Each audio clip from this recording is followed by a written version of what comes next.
मैंने आपसे वादा किया है कि मैं आपको ये कोरोना के दिनों में, कोरोना की तमाम परेशानी में आपके लिए एक छोटा सा मोमेंट ऑफ रिलीफ ज़रूर लाऊंगा। लाहौर शहर का ये चैनल है। लाहौर शहर की जो कहानियाँ हैं, जो कुछ ऐसी कहानियाँ हैं जो लाहौरिये और लाहौर से बाहर रहने वाले भी सुनना चाहते हैं, और ऐसी कहानियाँ जो सुनना बड़ा ज़रूरी है आपके लिए। अगर आप तारीख़ से मोहब्बत करते हैं, अपने शहर से मोहब्बत करते हैं, अपने लोगों से मोहब्बत करते हैं, तो वो कहानियाँ सुनना आपके लिए बड़ा ज़रूरी है। इस वक्त मेरे साथ मौजूद हैं सरदार कल्याण सिंह जी, जो गवर्नमेंट कॉलेज में प्रोफेसर हैं, पढ़ाते हैं, उस्ताद हैं हिस्ट्री के और पंजाबी के। अस्सलाम वालेकुम सर, क्या हाल है? तबीयत ठीक है? मैं पंजाबी च गल करांगा तुहाडे नाल, क्योंकि सरदार जी जो पग देख लो ना तो पंजाबी निकल आती है मूँह, तो दिल करता पंजाबी च गल करन नूं। ते सर असीं अज आए हैं बुद्ध दे आवे, बुद्ध दा मकबरा जिन्हों कहते हैं। ਇਹ बुद्ध साहब कौन सन, ਇਹਨਾਂ ਦੀ ਤਾਰੀਖ ਕੀ ਸੀ ਤੇ ਇਹਨਾਂ ਦੀ ਕੀ ਕਹਾਣੀ ਹੈ ਕਿ ਇਹਨਾਂ ਦਾ ਇੱਥੇ ਮਕਬਰਾ ਬਣਾਇਆ ਗਿਆ? जी देखो, लाहौर के इतिहास बारे, खास तौर पर तारीख बारे बहुत घट लोगों को पता है। भाई बुद्धू जी के जोड़े वालिद साहब सी, उन्हों का नाम सिद्धू जी सन। अच्छा, बुद्धू जी के वालिद साहब का नाम सिद्धू जी सी। सिद्धू जी ने इट्टां का एक भट्ठा जिहड़ा सी वो इत्थे बनाया, और हुण अजोके वेले वो सिद्धू जी के परिवार विचों बहुत सारे लोग अमेरिका दे विच बैठे हुए ने, उन्हां दा परिवार बैठा होया। वो उन्हां दियां वंड तो पहला इत्थे पट्ठे, 3 पट्ठे मौजूद सन वंड तो पहला इस इलाके दी गल कर रहे हो। बुद्धू जी दी फैमिली है जी, बुद्धू जी दी फैमिली। अच्छा। और जिस वेले सिद्धू जी ने इत्थे इट्टां दा काम शुरू किया, पट्ठा लाया सी, और इस थां दे उत्ते उस अपने प्यो दी मिरास भाई बुद्धू जी होरी जड़ी सी वो इत्थे मौजूद सन। बहुत सारे हवाले मौजूद हैं कि सिख इतिहास दे विच, सिख हिस्टरी दे विच ये गल भी आंदी है, इन्हां ने जड़ा दरबार साहब गोल्डन टैंपल की सेवा की है, खिदमत की है। इस तरह इन्हां दा भाई बुद्धू जी का साडे 5वें गुरु अर्जन साहब नाल भी तलक सी। इस दे नाल इत्थे भी वो जड़े साडे तसव्वुफ दे लोग सन, सूफिया लोग सी, उन्हां नाल भी उन्हां दा लिंक्स है सी। अच्छा, अंदर चलने आ मकबरे दे, ते मैनूं दसना भाई बुद्ध दे नाल जिहड़ी कहानियां मनसूब ने, वो कहानियां मैं चाहना तुसीं मेरे सुनने वाले नूं सुनाओ, ते अंदर चल के असीं देखने की सूरत हाल है। आए ना आपको अंदर लेके चलते हैं।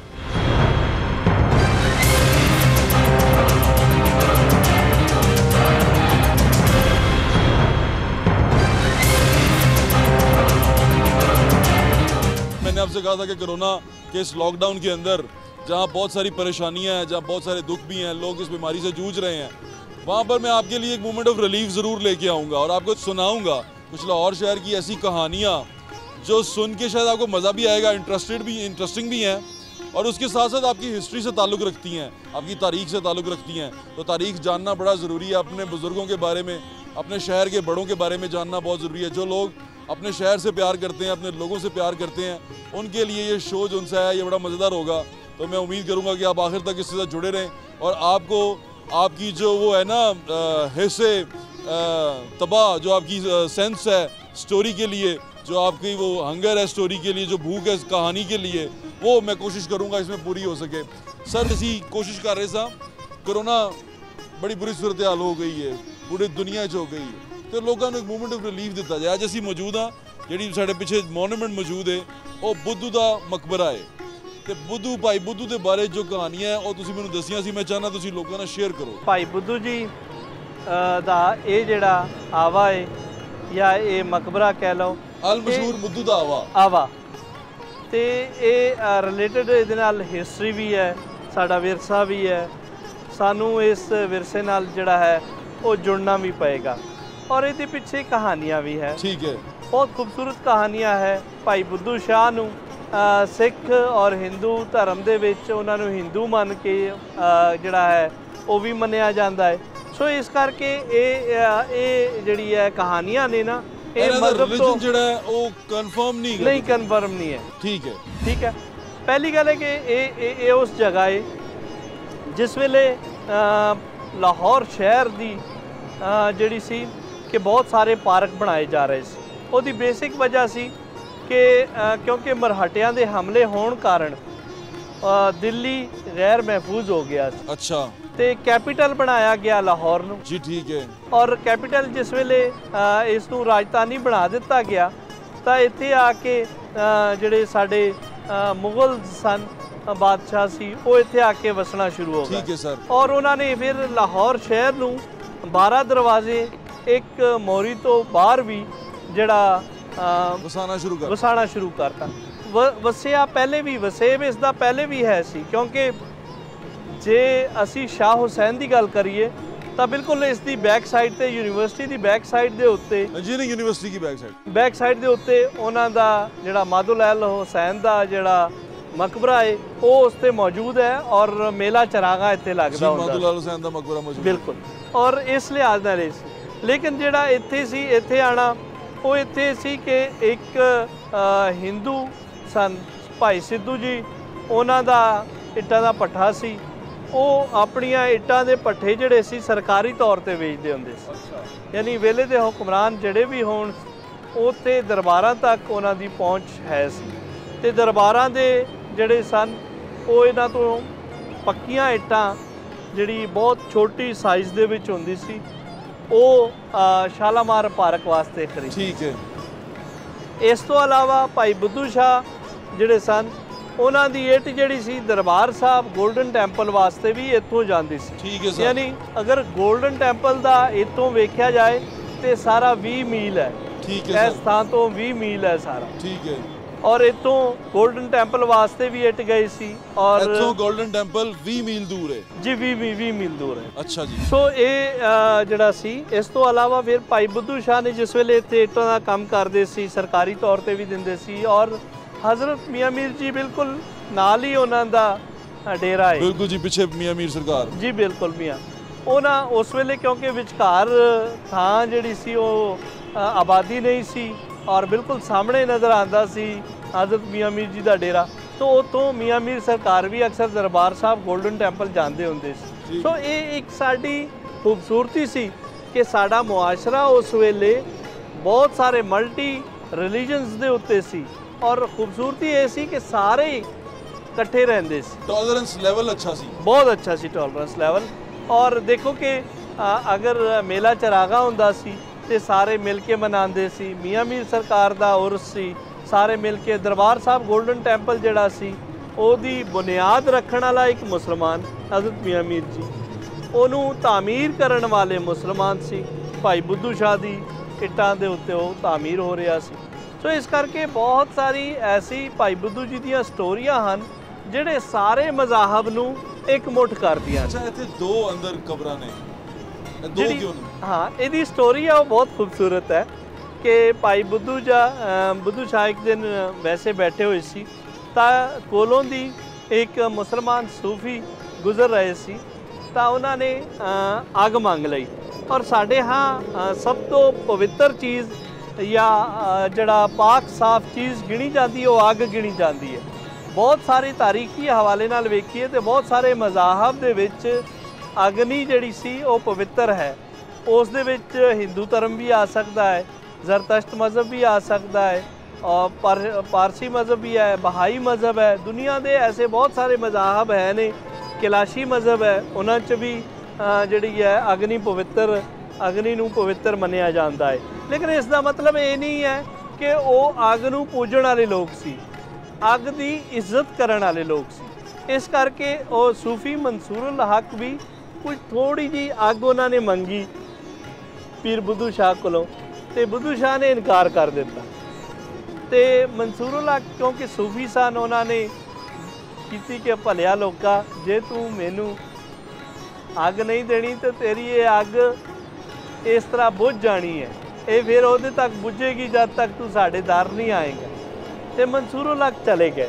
ਫਿਰ ਵਾਕਈ ਇਸ ਹੱਦ ਤੱਕ ਮੌਸਮ ਖਰਾਬ ਹੋਇਆ ਲਾਹੌਰ ਸ਼ਹਿਰ ਦਾ ਕਿ ਇੱਥੇ ਇਸ ਹੱਦ ਤੱਕ ਮੀਂਹ ਵਸਿਆ ਕਿ ਪੀਰ ਬੁੱਧੂ ਸ਼ਾਹ ਦਾ ਜਿਹੜਾ ਅੰਗੀਠਾ ਸੀ ਉਹ ਨਹੀਂ ਸੀ ਜਲ ਸਕਿਆ। ਤੇ ਰਾਤ ਨੂੰ ਖਾਬ ਵਿੱਚ ਕਿਹਾ ਜਾਂਦਾ ਹੈ ਕਿ ਪੀਰ ਬੁੱਧੂ ਸ਼ਾਹ ਨੇ ਫਿਰ ਬਜ਼ੁਰਗ ਵੇਖੇ ਔਰ ਉਹਨਾਂ ਨੇ ਉੱਥੇ ਜਾ ਕੇ ਫਿਰ ਉਹਨਾਂ ਕੋਲ ਗਏ, ਫਿਰ ਮਾਫੀ ਮੰਗੀ। ਫਿਰ ਉਸ ਤੋਂ ਬਾਅਦ ਕਿਤੇ ਲਾਹੌਰ ਦਾ ਮੌਸਮ ਠੀਕ ਹੋਇਆ। अच्छा। ਔਰ ਮੌਸਮ ਠੀਕ ਹੋਇਆ ਤੇ ਫਿਰ ਅੱਗ ਜਲਾਈ ਔਰ ਫਿਰ ਦਵਾ ਕੀਤੀ कि ये अग सदा जलती रहे और इत्थों हमेशा जिहड़ा है लाहौर नूं सुख मिले, शांति मिले। तो उस करके पीर बुद्धू शाह मुरीद हो गए सी मंसूरुल हक दे। अच्छा। फिर ये दो कबरां जिहड़ियां जिहड़ा इतिहास दस रहा है कि दो कबरां मंसूर और पीर बुद्धू शाह दियां ने जिहड़ियां कि उन्हां दे मुरीद सन। दोवें मुरशद ते मुरीद दी कबरां हन जिहड़ियां कि अज भी सानू ये दसदियां हन कि मज़हब तो बालातर हो के मुरीद भी हो सकता है। शाह हुसैन का इतिहास भी, शाह हुसैन की स्टोरी भी, कहानी भी ये दसदी है कि उन्होंने प्यार होया तो एक हिंदू बच्चे नाल प्यार हो गया जिहड़ा बाद च मुसलमान होया। सो इत्थे भी एक स्टोरी इस तरह है कि इत्थे भी एक जिहड़े उसका मज़हब सानू नहीं पता है पीर बुद्धू शाह का की मज़हब सी, लेकिन उन्होंने मंसूर उल हक नाल प्यार हो गया। तारीख ये दसदी पई है और दोवें इत्थे मदफन ने और दोवां दियां कबरां इत्थे ने। सो ये एक प्यार दी दास्तान है जिहड़ी कि सारे लाहौर नूं जरूर पता होनी चाहिए। आवे दा की मतलब हुंदा है पंजाबी च? आवे दा मतलब एक ठिकाना हुंदा है। इहदी बहुत सारियां ओ ने। परशियन दे विच जिहड़ी है आवे दा मतलब ओ जिथे अग मिलदी होवे। अच्छा। परशियन सोर्स ये दसदे ने आवे दा मतलब जिथे अग मिलदी होवे यानी अग दा समान मिलदा होवे। जद कि जिहड़ी इत्थों दी लोकल प्राकृता ने और फिर उस तो बाद पंजाबी लैंगुएज है। आवे दा मतलब आवाजावी वाली थां जिहड़ी है यानी डेरा सी भाई बुद्धू शाह दा या तुसी ओनू कह लो कि अंगीठा सी बुद्धू शाह दा। ये दोवें चीज़ां कही जांदियां ने। अच्छा जी। तो यह जिहड़ा ऐसे रोड के उत्ते अगे जाके एक बगीची सेठा भी है, उसके बारे तुसी कुछ जानते हो? बिल्कुल। इत्थे कई ऐसियां थावां ने इस क्योंकि ये जीटी रोड सी और पुरानी जीटी रोड है, शेरशाह सूरी वाली पुरानी जीटी रोड है। ये काबल तो लैके कलकत्ते तक शेरशाह सूरी एक ऐसे हुक्मरान होए ने, बहुत खूबसूरत हुक्मरान होए ने जिन्हें दुनिया नूं जीटी रोड का पहला तस्वर जिहड़ा है उस धरती के उत्ते दिता जिहड़ा काबल तो कलकत्ते तक सी।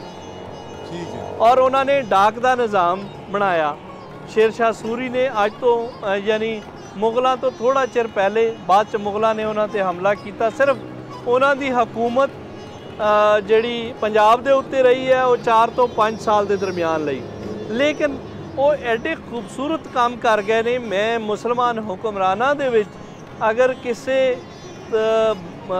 बादशाह तो इंप्रैस हाँ तो वो एक शेरशाह सूरी के किले बहुत खूबसूरत किले ने। दुनिया च इस तरह के किलियां का तस्वर किते नहीं पाया जाता। वो अज भी शेरशाह सूरी के किले नाकाबले तस्खीर ने, उन्हां दे उत्ते अज भी चढ़िया नहीं जा सकता है। और दूसरा शेरशाह सूरी का डाक का निज़ाम, दुनिया नूं डाक का निज़ाम देने वाला शेरशाह सूरी। और तीसरी बहुत खूबसूरत जीटी रोड जिहड़ी काबल तो कलकत्ते तक बहुत वड्डी कहा जाता है कि 39,000 किलोमीटर की ये सड़क है। और ये जीटी रोड का तस्वर जिहड़ा है दुनिया नूं पहली बारी शेरशाह सूरी ने दिता है। आपको शहर की कहानियाँ और भी सुनाएंगे, हमारे साथ जुड़े रहें। अभी बात यहाँ ख़त्म नहीं हुई, अभी आपको एक मोन्यूमेंट और पे लेके चलते हैं। ये बुद्धू का आवा, बुद्धू का मकबरा यूईटी के बिल्कुल सामने। अगर आप आगे विज़िट करना चाहें तो ज़रूर विज़िट करें। ये यहाँ पर मौजूद है, आर्कियोलॉजी के अंडर है और जिसके सर्टन टाइम में जब विजिटिंग टाइम होता है यहाँ आके ज़रूर विज़िट करें। आपको और जगहों पे लेके चलते हैं, हमारे साथ रहें। मस्जिद माई मोरा वाली मस्जिद क्यों कहा जाता है? माई मोरा जिहड़ी सी महाराजा रणजीत सिंह दी घरवालियां विचों एक घरवाली सी। माई जी दी मोर जिहड़ी सी वो खालसा दरबार दे विच प्रचलित सी। हर फैसला माई मोरा दी मोर ला के हुंदा सी।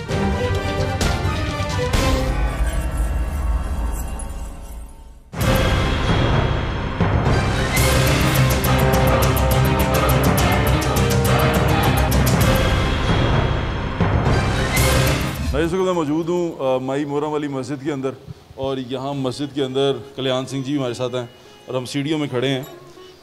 मस्जिद सारी रेनोवेट हो चुकी हुई है, मस्जिद नई बन चुकी हुई है, पेंट हो चुका हुआ है, अच्छी तरीके से उसको नया कर दिया गया है, मजबूत कर दिया गया ताकि वो अपने पैरों पे खड़ी रहे। लेकिन कुछ आसार जिनसे वही बाकी हैं।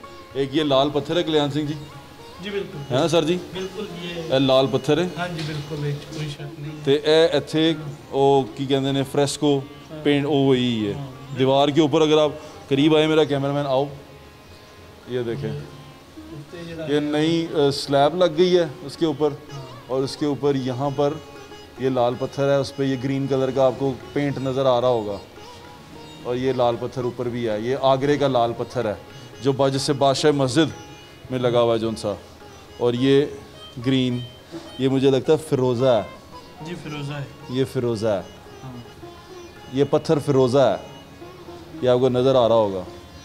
ये उसकी चौकाट के अंदर यानी कि दरवाज़े के अंदर यहाँ फ़िरोज़ा लगा हुआ, और ये बड़ी खूबसूरत होगी कभी किसी दौर में। अभी भी बहुत खूबसूरत है, मस्जिद खूबसूरत ही होती है, अल्लाह ताला का घर है, इबादत गाह है मुसलमानों की।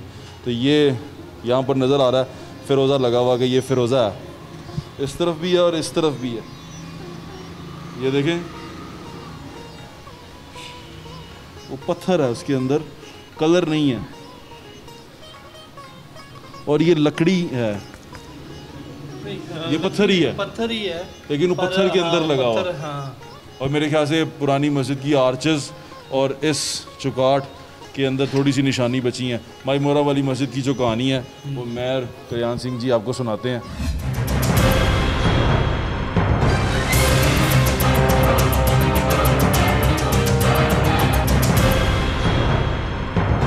जनाब इस वक्त मैं मौजूद हूँ पापड़ मंडी में। ये लोहारी और शालमी के दरमियान का इलाका है पापड़ मंडी। उसमें एक घर में हमारे भाई हैं बड़े अच्छे, उनकी मेहरबानी है, वो मैं ऊपर तक लेके आए हैं छत पे, ताकि हम मस्जिद का एक और व्यू ले सके। मस्जिद के अंदर जो इमाम साहब थे उन्होंने कहा कि जी सरदार जी को अंदर जाने की इजाज़त नहीं है, इमाम साहब के बकौल। तो हम खामोशी से वहाँ से आ गए और आके हम यहाँ मस्जिद एक घर की छत से आपको दिखा रहे हैं, और मस्जिद के 3 डोम आप देख रहे हैं 7 विंडोज़ में चलते हुए। मस्जिद के बारे में कल्याण जी की सूरत हाल है, मस्जिद माई मोरा वाली मस्जिद क्यों माई मोरा वाली क्यों कहा जाता है? माई मोरा ਜਿਹੜੀ ਸੀ ਮਹਾਰਾਜਾ ਰਣਜੀਤ ਸਿੰਘ ਦੀ ਘਰ ਵਾਲੀਆਂ ਵਿੱਚੋਂ ਇੱਕ ਘਰ ਵਾਲੀ ਸੀ। अच्छा जी ठीक है। ਔਰ ਇਸ ਗੱਲ 'ਚ ਵੀ ਕੋਈ ਸ਼ੱਕ ਨਹੀਂ ਹੈ ਕਿਉਂਕਿ ਇਹ ਸ਼ੁਰੂ ਤੋਂ ਇਧਰ ਮਾਈ ਪਾਸੇ ਮੋਰਾ ਮੁਸਲਮਾਨ ਸੀ। ਮੁਸਲਮਾਨ ਸੀ। ਠੀਕ। ਲੋ ਕਾਸਟ ਜਿਹੜੀ ਮੁਸਲਮਾਨਾਂ ਦੇ ਵਿੱਚ ਹੈ ਸੀ ਉਹਨਾਂ ਵਿੱਚੋਂ ਇੱਕ ਠੀਕ ਹੈ। ਇਹਦਾ ਨੁਕਸਾਨ ਜਿਹੜਾ ਹੈ ਮਹਾਰਾਜਾ ਰਣਜੀਤ ਸਿੰਘ ਨੂੰ ਵੀ ਹੋਇਆ। ਕੀ ਨੁਕਸਾਨ ਹੋਇਆ? ਮਹਾਰਾਜਾ ਰਣਜੀਤ ਸਿੰਘ ਦੇ ਦਰਬਾਰ ਦੇ ਵਡੇਰਿਆਂ ਨੇ ਇੱਕ, ਕਿਉਂਕਿ ਮਹਾਰਾਜਾ ਰਣਜੀਤ ਸਿੰਘ खुद भी लो कास्ट ਦੇ ਵਿੱਚੋਂ ਸੀ। और लो कास्ट का मतलब नहीं, लो कास्ट का मतलब नीच जात में से, नीच जिसको हम उर्दू में नीच जात कहते हैं। फिर आगे मुख्तलिफ मज़ाहिब में ये मुख्तलिफ, क्योंकि हम सब कॉन्टिनेंट के रहने वाले हैं। यहाँ जो हिंदू थे वो 4 मुख्तलिफ ज़ातों में बटे हुए थे, जिनमें शूदर था, वेश था, कश्तरी था और ब्राह्मण थे। तो ये तमाम इनको जो सबसे नीच जात कहलाती थी वो शूदर की कहलाती थी। तो जब कन्वर्ट हुए मुसलमान, बहुत सारे कन्वर्ट हुए, तो कश्तरी, वेश और शूदर में से बहुत सारे लोग कन्वर्ट हुए। तो हिंदू जो उनसे हैं ब्राह्मण, वो अभी भी इस तासुब में थे कि जो ये कास्ट है ये लोअर कास्ट के लोग हैं और ये नीच जात कहलाते हैं। जी सर, मैं जो इन्फॉर्मेशन दी है ठीक है? जी बिल्कुल बिल्कुल इसी तरह ही है। और फिर क्योंकि 12 ਮਿਸਲਾਂ ਸੀ ਸਿੱਖਾਂ ਦੀਆਂ, ਉਹਨਾਂ 12 ਮਿਸਲਾਂ ਵਿੱਚੋਂ 8 ਅਪਰ ਕਲਾਸ ਦੀਆਂ ਸੀ, 4 ਲੋ ਕਾਸਟ ਦੀਆਂ। ਠੀਕ ਹੈ। ਉਹਨਾਂ ਨੂੰ ਵੀ ਮੌਕਾ ਮਿਲ ਗਿਆ ਤੇ ਇਹ ਫੈਸਲਾ ਮਜਲਿਸ ਰਣਜੀਤ ਸਿੰਘ ਸਾਹਿਬ ਕਿਹੜੀ ਉਹਦੇ ਚੋਂ ਸਨ, ਕਾਸਟ ਚੋਂ? ਸੰਧੇਵਾਲੀਆ। ਸੰਧੇਵਾਲੀਆ ਸੀ। ਸੰਧੇਵਾਲੀਆ ਸਭ ਤੋਂ ਲਾਸਟ ਤੇ ਆਂਦੀ ਹੈ ਜੀ? ਲਾਸਟ ਤੇ ਆ। ਅੱਛਾ ਠੀਕ ਹੈ। ਔਰ ਇਸ ਦੇ ਵਿੱਚ ਇਹ ਹੈ ਕਿ ਲਾਹੌਰ ਦੇ ਮੁਸਲਮਾਨਾਂ ਨੇ ਜਿਹੜੇ ਉਸ ਵੇਲੇ ਆਬਾਦੀ 54% ਸੀ ਜੀ, हिंदुओं की 26% जी ठीक है, और 14% सिखा की आबादी जी ठीक है, 4% 5% होर लोग रहंदे सी जी ठीक है। ਉਹਨਾਂ ਵਿੱਚੋਂ ਲਾਹੌਰ ਦੇ ਵਿੱਚ ਇੱਕ ਮਾਈ ਮੋਹਰਾ ਸੀ ਜਿਨ੍ਹਾਂ ਨਾਲ ਮਹਾਰਾਜਾ ਰਣਜੀਤ ਸਿੰਘ ਨੇ ਵਿਆਹ ਕੀਤਾ, ਔਰ ਇਹਦੀ ਬਾਜ਼ਗਸ਼ਤ ਜਿਹੜੀ ਹੈ ਉਹ ਸਿੱਖਾਂ ਦੇ ਜਿਹੜੀ ਮਜਲਿਸ ਸ਼ੋਰਾ ਮਜ਼ਹਬੀ ਤੌਰ ਤੇ ਅਕਾਲ ਤਖਤ ਸਾਹਿਬ ਹੈ। ਅਕਾਲ ਤਖਤ ਸਾਹਿਬ ਨੇ ਉਹਨਾਂ ਨੂੰ ਇਸ ਗੱਲ ਦਾ ਜੁਰਮਾਨਾ ਵੀ ਕੀਤਾ। ਅੱਛਾ। ਔਰ ਉਹਨਾਂ ਨੂੰ ਇਹ ਹੁਕਮ ਦਿੱਤਾ ਕਿ ਮਾਈ ਮੋਹਰਾ ਹੋਰਾਂ ਨੂੰ ਆਪਣੀ ਉਹਦੇ ਵਿੱਚੋਂ ਅਲੱਗ ਕਰ ਦਿੱਤਾ ਜਾਵੇ। ਜਿਹੜੇ ਦਰਬਾਰੀ ਸਨ ਉਹਨਾਂ ਨੇ ਕਿਹਾ? ਹਾਂ। ਅੱਛਾ। ਤੇ ਦਰਬਾਰੀ ਤੋਂ ਇਲਾਵਾ ਰਣਜੀਤ ਸਿੰਘ ਸਾਹਿਬ ਨੂੰ ਬਹੁਤ ਪ੍ਰੈਸ਼ਰ ਸੀ ਜੀ। ਔਰ ਕਿਹਾ ਜਾਂਦਾ ਹੈ, ਇਤਿਹਾਸ ਇਹ ਹੈ ਕਿ ਮਾਈ ਮੋਹਰਾ ਨੂੰ महाराजा रणजीत सिंह क्योंकि तलाक नहीं सी दे सकते, डिवोर्स सिख कौम च नहीं है, लेकिन वक्फ कर दिता। अच्छा। ते वक्फ हो मैं सुनिया है कि बहुत सारे सिख रूल दे ऑर्डर्स ਜਿਹੜੇ ਸਨ ਉਹ ਮਾਈ ਮੋਹਰਾ ਦੇ ਕੋਲੋਂ ਨਿਕਲੇ ਸਨ, ਉਹਨਾਂ ਦੇ ਘਰ ਦੇ ਵਿੱਚੋਂ ਨਿਕਲੇ ਸਨ। ਇਸ ਗੱਲ ਦੇ ਵਿੱਚ ਉਹ ਤਾਰੀਖ ਦੇ ਵਿੱਚ ਲਿਖੇ ਨੇ। ਖਾਲਸਾ ਦਰਬਾਰ ਦੀ ਸਲਾਹ ਜਿਹੜੀ ਹੁੰਦੀ ਸੀ ਮਹਾਰਾਜਾ ਰਣਜੀਤ ਸਿੰਘ ਹਮੇਸ਼ਾ ਮਾਈ ਮੋਹਰਾਂ ਨਾਲ ਕਰਦੇ ਸੀ। ਅੱਛਾ, ਹਾਂ ਮਾਈ ਨਹੀਂ ਜਿਸ ਤਰ੍ਹਾਂ ਕਿਸੇ ਆਫੀਸ਼ੀਅਲ ਡਾਕੂਮੈਂਟ ਤੇ ਐਡਰੈਸ ਲਿਖਿਆ ਜਾਂਦਾ ਸੀ ਉਹ ਵੀ ਮਾਈ ਮੋਹਰਾਂ ਦਾ ਲਿਖਿਆ ਜਾਂਦਾ ਸੀ। ਬਿਲਕੁਲ ਐਡਰੈਸ, ਕਿਉਂਕਿ ਇੱਥੇ ਤੇ ਕੋਈ ਵਸਨੀਕ ਨਹੀਂ ਸੀ ਹੈ। ਹਾਂ। ਸੰਧਾਵਾਲੀਆ ਮਿਸਲ ਦਾ ਕੋਈ ਵਸਨੀਕ ਜਿਹੜਾ ਹੈ ਉਹ ਇੱਥੇ ਦਾ ਨਹੀਂ ਸੀ ਹੈ। ਹਾਂ। 3 ਮੁਸਲਮਾਨ ਜਿਹੜੇ ਸਨ ਉਹਨਾਂ ਦੇ ਜਿਹੜੇ ਵਜ਼ੀਰ ਆਜ਼ਮ, ਪਹਿਲੀ ਵਾਰੀ ਵਜ਼ੀਰ ਆਜ਼ਮ ਦਾ ਲਫ਼ਜ਼ ਵੀ ਜਿਹੜਾ ਹੈ ਵਜ਼ੀਰਾਂ ਦੇ ਵਿੱਚ ਸਭ ਤੋਂ ਆਜ਼ਮ ਜਿਹੜਾ ਸੀ ਉਹ ਫਕੀਰ ਅਜ਼ੀਜ਼ੁਦੀਨ ਸੀ। ਬਿਲਕੁਲ ਨਾਲ ਹੀ ਰਹਿੰਦੇ ਸੀ, ਬਿਲਕੁਲ ਪਿੱਛੇ, ਬਿਲਕੁਲ ਭਾਟੀ ਦੇ ਉਹਦੇ ਰਹਿੰਦੇ ਸੀ। ਜੀ ਬਿਲਕੁਲ ਠੀਕ ਹੈ। ਫਿਰ ਫਕੀਰ ਨੂਰੁਦੀਨ ਸੀ। ਹਾਂਜੀ। ਫਕੀਰ ਜ਼ੈਗੁਨੁਦੀਨ ਸੀ। ਇਹ ਸਾਰੇ 3 ਭਰਾਵਾਂ ਦੀ ਜਿਹੜੀ ਸੀ ਉਹ ਥਾਂ ਸੀ। ਔਰ ਮੋਸਟਲੀ ਜਿਹੜੀ ਇਹਨਾਂ ਚੋਂ ਇਹ ਮਾਈ ਮੋਹਰਾਂ ਦਾ ਤਲਕ ਜਿਹੜਾ ਸੀ ਲੋਕ ਕਾਸਟ ਨਾਲ ਸੀ। ਲੋਕ ਇਹਨਾਂ ਨੂੰ, ਕਈ ਲੋਕ ਇਸ ਨੂੰ ਫਹਾਸ਼ਾ ਨਾਲ ਵੀ ਜੋੜਦੇ ਸੀ ਕਿ ਉਸ ਦੌਰ ਦੀ ਇੱਕ ਫਹਾਸ਼ਾ ਔਰਤ ਸੀ, ਲੇਕਿਨ ਇਹ ਗਲਤ ਹੈ। ਇਹ ਠੀਕ ਨਹੀਂ ਹੈ। ਹਾਂ, ਇਹ ਲੋਕ ਕਾਸਟ ਸੀ। ਔਰ ਮਾਈ ਜੀ ਦੀ ਮੋਹਰ ਜਿਹੜੀ ਸੀ ਉਹ ਖਾਲਸਾ ਦਰਬਾਰ ਦੇ ਵਿੱਚ ਪ੍ਰਚਲਿਤ ਸੀ ਕਿ ਉਹਦੇ ਫੈਸਲੇ, ਜਿਹੜੀ ਮਾਈ ਮੋਹਰਾਂ ਦੀ ਮੋਹਰ ਲੱਗਦੀ ਹੁੰਦੀ ਸੀ, ਫੈਸਲੇ ਉਤੋਂ ਹੀ ਨਿਕਲਦੇ ਜਿੱਥੋਂ ਤੁਹਾਡੀ ਗੱਲ ਨਿਕਲਦੀ ਹੈ। ਜੀ ਬਿਲਕੁਲ ਠੀਕ ਹੈ ਕਿ ਹਰ ਫੈਸਲਾ ਮਾਈ ਮੋਹਰਾਂ ਦੀ ਮੋਹਰ ਲੱਗ ਕੇ ਹੁੰਦਾ। ਜੀ ਠੀਕ ਹੈ। ਤੇ ਮਾਈ ਮੋਹਰਾਂ ਦੀ ਇਹ ਮਸਜਿਦ ਸੀ, ਕਿਉਂਕਿ ਉਹਨਾਂ ਦਾ ਧਰਮ ਜਿਹੜਾ ਸੀ ਉਹ ਹੈ ਤੇ ਮੁਸਲਮਾਨ ਸੀ। ਔਰ ਫਿਰ ਉਹਨਾਂ ਨੇ ਆਪਣੀ ਇੱਕ ਮਸਜਿਦ ਬਣਾਈ ਸੀ। ਮਸਜਿਦ ਦਾ ਵੀ ਉਹਨਾਂ ਨੇ ਮਹਾਰਾਜਾ ਰਣਜੀਤ ਸਿੰਘ ਸਾਹਿਬ ਨੂੰ ਕਿਹਾ ਸੀ ਕਿ ਮਸਜਿਦ ਬਣਵਾ ਕੇ ਦਿਓ। ਇਸ ਗੱਲ 'ਚ ਕੋਈ ਸ਼ੱਕ ਨਹੀਂ ਹੈ ਕਿ ਮਹਾਰਾਜਾ ਰਣਜੀਤ ਸਿੰਘ ਦੀ 2 ਮਸਜਿਦਾਂ ਜਿਹੜੀਆਂ ਸੀ। ਕਿਹੜੀ? ਤੀਸਰੀ ਮਸਜਿਦ ਵੀ ਉਹਨਾਂ ਨਾਲ ਜੋੜਦੀ ਹੈ। ਬਹੁਤ ਸਾਰੀਆਂ ਐਸੀਆਂ ਮਸਜਿਦਾਂ ਨੇ। ਮਸਜਿਦ ਵਜ਼ੀਰ ਖਾਨ ਦੀ ਵੀ ਬਾਹਰ ਦੀ ਜਿਹੜੀ ਰਿਪੇਅਰਿੰਗ ਹੈ ਉਹ ਮਹਾਰਾਜਾ ਰਣਜੀਤ ਸਿੰਘ ਨੇ ਕੀਤੀ ਸੀ। ਮਸਜਿਦ ਮੋਹਰਾਂ ਜਿਹੜੀ ਸੀ ਇਹ ਮੋਹਰਾਂ ਦੇ ਕਹਿਣ ਦੇ ਉੱਤੇ ਮਹਾਰਾਜਾ ਰਣਜੀਤ ਸਿੰਘ ਨੇ ਸਾਰੀ ਬਣਾਈ ਸੀ। ਸੁਨਹਿਰੀ ਮਸਜਿਦ ਬਿਲਕੁਲ ਗੋਲਡਨ ਟੈਂਪਲ ਦੇ ਸਾਹਮਣੇ ਹੈ। ਅੱਛਾ, ਉਹ ਵੀ ਮਹਾਰਾਜਾ ਰਣਜੀਤ ਸਿੰਘ ਨੇ ਬਣਾ ਕੇ ਦਿੱਤੀ ਸੀ ਕਿ ਇੱਥੇ। ਲੇਕਿਨ ਦੁਨੀਆ ਤੇ ਕਹਿੰਦੀ ਹੈ ਕਿ ਉੱਥੋਂ ਜਿਹੜਾ तमाम ਸੋਨਾ ਦਾ ਵਰਕ ਸਨ, ਉਹ ਜਿਹੜਾ ਸੋਨਾ ਸੀ ਉਹ ਲਾ ਕੇ ਲੈ ਗਏ ਸਨ ਸਿੱਖ। ਦੇਖੋ ਇੱਕ ਮੈਂ ਤਰੀਕ ਹੀ ਚਾਹੁੰਦਾ ਹੈ, ਮੈਂ ਤਰੀਕ ਦਾ ਸਵਾਲ ਪੁੱਛ ਰਿਹਾ। ਬਿਲਕੁਲ ਇਹ ਗੱਲ ਗਲਤ ਹੈ।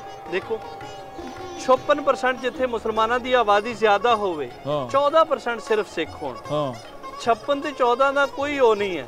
ਸਿੱਖਾਂ ਨੇ ਸਿਰਫ, ਲੋਕਾਂ ਨੇ, ਆਮ ਲੋਕਾਈ ਨੇ ਸਿੱਖਾਂ ਨੂੰ ਰਾਜ ਭਾਗ ਕਿਉਂ ਦਿੱਤਾ ਸੀ?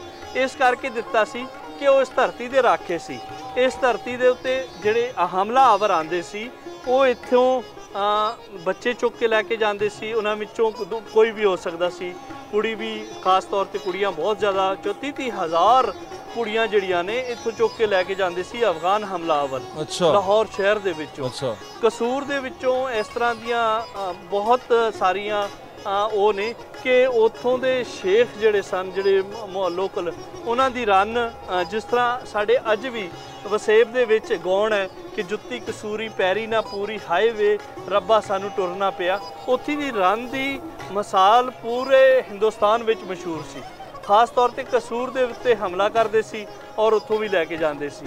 ਸਿੱਖਾਂ ਜਿਸ ਮਿਸਲਾਂ ਬਣੀਆਂ ਸੀ ਉਸ ਵੇਲੇ ਸਿੱਖ ਇਸ ਗੱਲ ਦੇ ਰਾਖੇ ਬਣੇ ਗਏ ਕਿ ਸਿੱਖਾਂ ਨੇ ਹਮੇਸ਼ਾ ਜਿਹੜੇ ਇੱਥੇ ਦੇ ਲੋਕਾਂ ਦੀ ਜਿਹੜੀ ਇਸ ਦੇ ਰਾਖੇ ਬਣ ਗਏ ਔਰ ਲੋਕਾਂ ਦੀ ਇੱਥੋਂ ਜਿਹੜਾ ਲੋਕ ਲੈ ਕੇ ਜਾਂਦੇ ਸੀ ਉਹਨਾਂ ਨੂੰ ਰੋਕਣਾ ਸ਼ੁਰੂ ਕਰਤਾ, ਖਾਸ ਤੌਰ ਤੇ ਬੱਚਿਆਂ ਨੂੰ। ਸਰਦਾਰ ਜੀ, ਇਹ ਮਸਜਿਦ ਜਦੋਂ ਉਹਨਾਂ ਨੇ ਬਣਾ ਕੇ ਦਿੱਤੀ, ਮਾਈ ਮੋਹਰਾਂ ਜਿਹੜੀ ਸਨ ਉਹ ਉਹਨਾਂ ਦੀ ਫੈਮਿਲੀ ਦਾ ਹਿੱਸਾ ਸਨ। ਜਿਸ ਤਰ੍ਹਾਂ ਹੁਣ ਤੁਸੀਂ ਦੱਸ ਰਹੇ ਹੋ ਕਿ ਉਹਨਾਂ ਦੀ ਤੀਸਰੀ ਵਾਈਫ ਸਨ, ਲੇਕਿਨ ਦਰਬਾਰ ਵਾਲੇ ਪਸੰਦ ਨਹੀਂ ਕਰਦੇ ਸਨ, ਤੇ ਮਾਈ ਮੋਹਰਾਂ ਵਾਸਤੇ ਉਹਨਾਂ ਨੇ ਮਸਜਿਦ ਇੱਥੇ ਪੂਰਾ ਏਰੀਆ ਫਿਰ ਉਹਨਾਂ ਨੂੰ ਦਿੱਤਾ ਹੋਣਾ। ਬਿਲਕੁਲ, ਇਹ ਬਹੁਤ ਜ਼ਿਆਦਾ ਲੋਕਾਂ ਦੇ ਵਿੱਚ ਇਹ ਹੈ ਸੀ ਕਿ ਹਰ ਮਸਜਿਦ, ਹਰ ਗੁਰਦੁਆਰਾ ਔਰ ਹਰ ਸੁਨਹਿਰੀ ਜਿਹੜਾ ਸਾਡਾ ਟੈਂਪਲ ਹੁੰਦੇ ਸੀ ਹਿੰਦੂਆਂ ਦੇ, ਉਹਨਾਂ ਨਾਲ ਕੁਝ ਨਾ ਕੁਝ ਜ਼ਮੀਨ ਹੁੰਦੀ ਸੀ ਜਿਹੜਾ ਉਹਦਾ ਖਰਚਾ ਪਾਣੀ ਚਲਾਉਂਦੀ ਸੀ ਮਸਜਿਦ ਦਾ। ਠੀਕ ਹੈ। ਇਸ ਤਰ੍ਹਾਂ ਇਸ ਦੇ ਨਾਲ ਤੇ ਇਸ ਦੇ ਨਾਂ ਦੇ ਉੱਤੇ ਕਾਫੀ ਲੰਮਾ ਚੌੜਾ ਬਾਜ਼ਾਰ ਸੀ, ਰਕਬਾ ਸੀ ਬਾਜ਼ਾਰ ਦਾ ਰਕਬਾ ਸੀ, ਜਿਹੜਾ ਕਿ ਪਤਾ ਨਹੀਂ ਕਿੱਥੇ ਚਲਾ ਗਿਆ। ਨਹੀਂ, ਹੁਣ ਨਹੀਂ ਪਤਾ ਕਿ ਉਹ ਕਿਸ ਪਾਸੇ ਚਲਾ ਗਿਆ। ਜ਼ਰੂਰਤ ਇਸ ਅਮਰ ਦੀ ਹੈ ਕਿ ਆਉਣ ਵਾਲੇ ਦੌਰ ਨੂੰ ਵੇਖਿਆ ਜਾਏ। ਇਹ ਵਿਰਸਾ ਜਿਹੜਾ ਹੈ, ਮੇਰਾ ਵੀ ਵਿਰਸਾ ਹੈ, ਤੁਹਾਡਾ ਵੀ ਵਿਰਸਾ ਹੈ, ਰੱਬ ਦਾ ਘਰ ਮੇਰਾ ਵੀ ਹੈ, ਮੇਰੇ ਵਾਸਤੇ ਵੀ ਰੱਬ ਦਾ ਘਰ ਹੈ, ਤੁਹਾਡੇ ਵਾਸਤੇ ਵੀ। ਸਰਕਾਰ ਨੂੰ ਸਾਡੀ ਬੇਨਤੀ ਹੈ ਕਿ ਇਸ ਵਿਰਸੇ ਨੂੰ, ਇਸ ਸਾਂਝ ਨੂੰ, ਇਹ ਸਿੱਖ ਮੁਸਲਿਮ ਦੋਵਾਂ ਦੀ ਸਾਂਝ ਹੈ, ਇਸ ਨੂੰ ਸੰਭਾਲਿਆ जावे ताकि ਅਸੀਂ आने वाली नस्ल ਨੂੰ ਇਹ देख सकन। तारीख जो होती है वो सीखने के लिए होती है, तारीख से सीखा जाता है। इंसान तारीख से सीखता है तो आगे बढ़ता है। जो कौमें अपनी तारीख भुला देती हैं वो कौमें फिर अपना मुस्तकबिल संवार नहीं सकती। ये कहावत है और ये कहावत बड़ी मशहूर है, और जो कहावतें होती हैं वो ऐसे नहीं बनी होती। कोशिश करनी चाहिए इंसान को कि अपनी तारीख ना भूलें और तारीख को याद रखें। तमाम कहानियों को तासुब की ऐनक उतार के देखिएगा और बिल्कुल आज़ाद सोच रख के देखिएगा। ये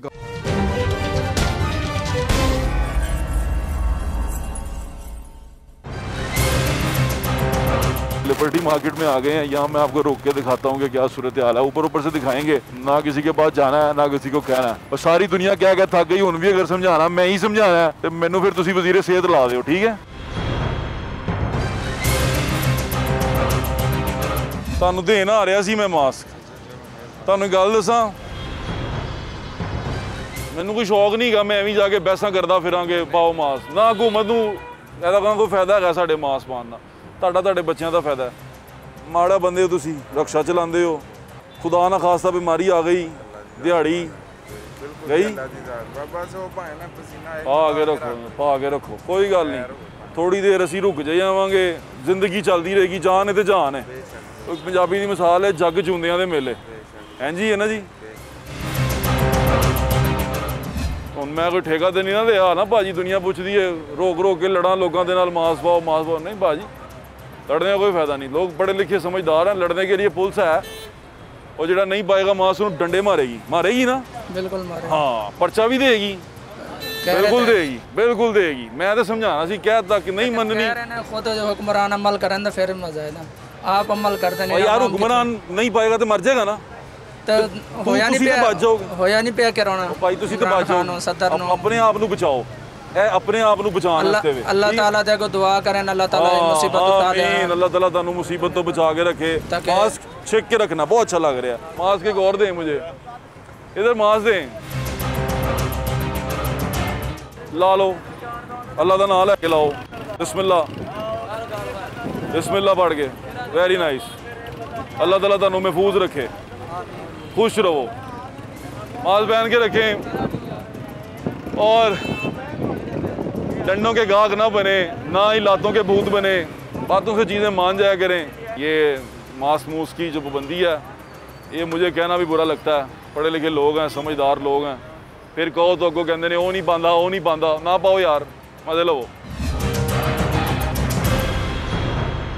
मैं उम्मीद करता हूँ आज की स्टोरियाँ, आज की कहानियाँ आपको पसंद आई होंगी, और मैं आपका ये जो मुश्किल वक्त है इस वक्त पूरी कौम का, उसमें थोड़ा सा मोमेंट ऑफ ईज़ आपको देने में कामयाब हुआ होऊंगा। तमाम कहानियों को तासुब की ऐनक उतार के देखिएगा और बिल्कुल आज़ाद सोच रख के देखिएगा। ये कहानियाँ हैं जो आपको सुनाई हैं, तारीख़ है, तारीख़ के अंदर बहुत सारी चीज़ें जो सी हैं वो चेंज भी हो सकती हैं। उसको अंदर किसी से जो सीना बसीना आती है इन्फॉर्मेशन, वो गलत भी हो सकती है, तो वो तमाम चीज़ें माफ़। इसको कहानियों की तरह ही सुनिएगा, ज़्यादा दिल पे मत लीजिएगा। अपना ख्याल रखें, मुझे इजाज़त दें, इंशाल्लाह फिर मुलाकात होगी। अल्लाह हाफ़िज़। पाकिस्तान जिंदाबाद।